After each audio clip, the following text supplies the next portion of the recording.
Tay, sorry po nung sinungaling ako sa inyo. Wala pa ako sa Davao. Bakit? Basta tay, kailangan ko po kayo. Kailangan ko po kayo. Iligtas niyo po ako. Ano bang ginagawa mo sa babaeng yun, Lucas? Are you torturing her?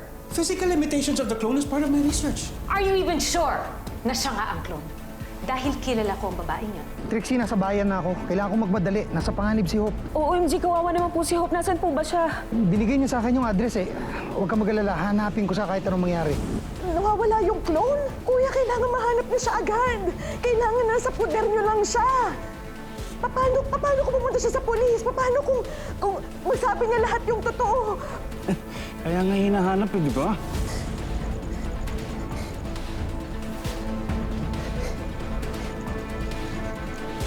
Hindi kita sasaktan. Kilala ko kayo.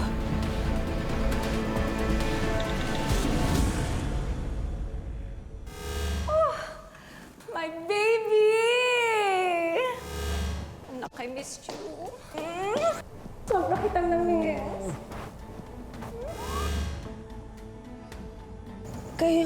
Kayo po yung mama ni Ralph, di ba? Anong ginagawa mo dito? Ma'am, please, tulungan niyo po ako. Ayoko na po dito. Tulungan niyo po ako, please. Teka. Ano ba? Ma'am, kailangan ko po yung tulong niyo. Ayoko na po dito. Tulungan niyo po ako umalis dito, ma'am. Please po, please. Please, tulungan niyo po ako, please. Sige.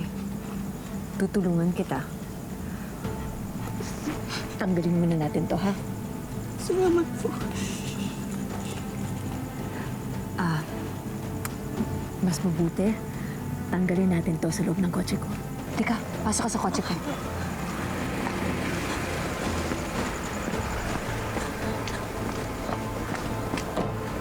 Sige, pasok ka lang. Hintayin mo ako.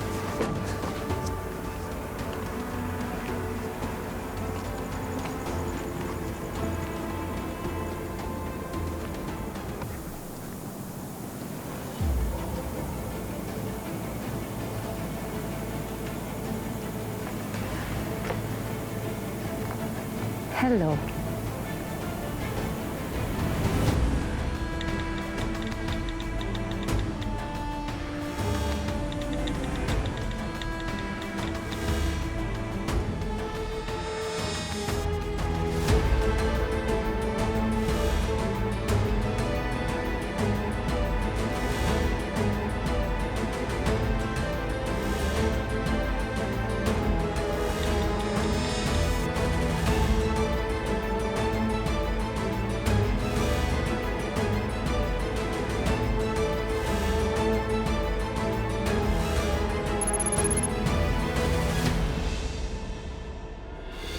Itawan mo ako! Subukan mong tumakas ulit. Subukan mo. Pasok! Takot ako sa... Pasok!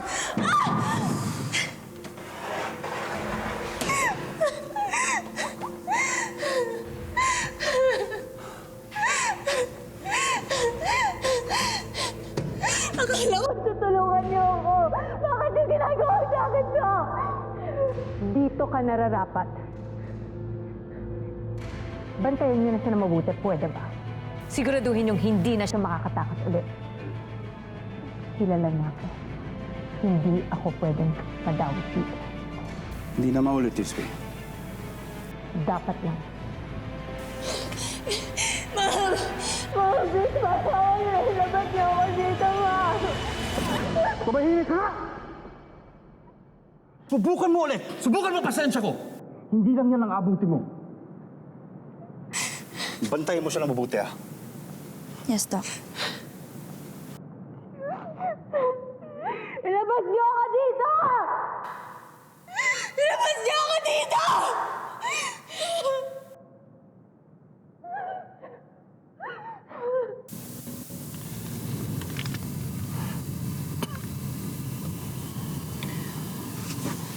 Sir, bayad. Salamat.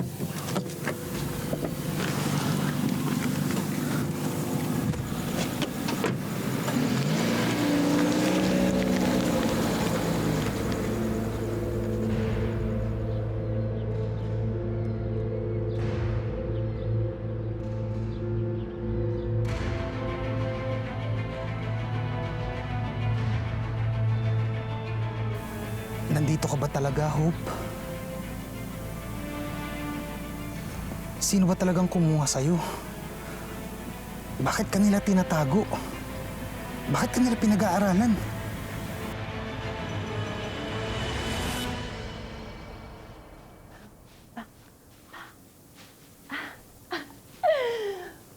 Ganda-ganda talaga.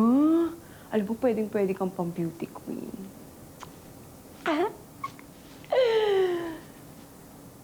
Nay! Nay, hindi mo naman ako pinapansin. Nagpapaganda ako dito eh. Ay, Tignan mo yung damit ko. sorry nak, sorry nak. Sino ba kasi ang ka-text mo? Yung tatay mo eh. Hindi sumasagot sa mga text ko. Baka galit sa akin. Galit? Nay, bakit naman magagalit yun? Eh kung alam ko, di sana hindi ko sinabing baka. Hindi ba yan tatay mo, sumasagot yan sa akin pagka nagte-text yan eh. Alam ko na, dalawin ko kaya, no? Baka napano na yun eh. Inay, bakit kasi hindi lang natin sabihin kay tatay yung mga plano natin? Maintindihan niya naman siguro tayo, di ba? Saka para naman makaramdam ng konting ginhawa yung si tatay. Iniisip ko na nga rin yun eh. Kaso, hindi yun papayag sa pagpapanggap mo dito bilang hope. Alam mo naman yun, gusto palaging tama, nasa lugar. Bakit hindi, Nay?